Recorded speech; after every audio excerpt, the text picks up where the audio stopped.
24 ঘন্টার একটি দিন রাতে প্রায় 20 ঘন্টাই ঘুমিয়ে কাটান এমন কেউ কি আছেন? হ্যাঁ, আছেন। স্নায়ুর এক ধরনের বিরল রোগে আক্রান্তদের পক্ষে এত বেশি ঘুমানোটা খুবই স্বাভাবিক। ক্লেইন লেভিন সিনড্রোম নামে পরিচিত রোগে ঘটতে পারে এ ধরনের ঘটনা। স্লিপিং বিউটি সিনড্রোম নামেও পরিচিত এই রোগ। এই রোগটি অতিরিক্ত ঘুমের পুনরাবৃত্তি ঘটায়, প্রায়ই অস্বাভাবিক আচরণ করতে বাধ্য করে আক্রান্তদের। এর সঙ্গে রোগীদের অত্যাধিক ক্ষুধা লাগতে পারে, পরিবর্তন হতে পারে আচরণেরও। যাদের মধ্যে ক্লেইন লেভিন সিনড্রোম রয়েছে তারা দিনে 20 ঘন্টাও ঘুমাতে পারে, এমনকি টানা 1 সপ্তাহ।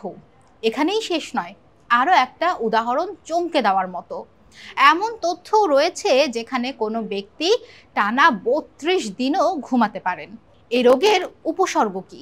হাইপারসোমনিয়া, মনোসংযোগে ব্যাঘাত, দ্বিধা, সারাক্ষণ একটা ঘোরের মধ্যে থাকা, আক্রান্ত ব্যক্তির আচরণগত পরিবর্তন, প্রচণ্ড মুড সুইং, সব কিছুতেই অস্বস্তি, অতিরিক্ত ক্ষুধা কিংবা যৌনকাঙ্ক্ষা, বাচ্চাদের মতো ধৈর্যের অভাব, বাস্তব থেকে দূরে সরে থাকার ইচ্ছা। বিরল এই রোগ প্রতি 10 লাখ মানুষের মধ্যে 1 থেকে 5 জনের ক্ষেত্রে এর প্রাদুর্ভাব দেখা যায়।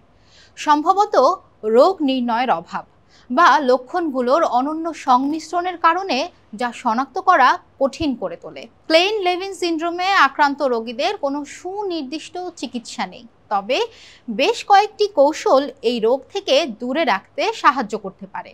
চিকিৎসকের পরামর্শে ওষুধ সেবন ঘুম আনতে পারে। ঘুমের রুটিন বজায় রাখা এবং রোগী ও পরিবারের জন্য মানসিক সহায়তা দেওয়াও কার্যকরী পদক্ষেপ হতে পারে।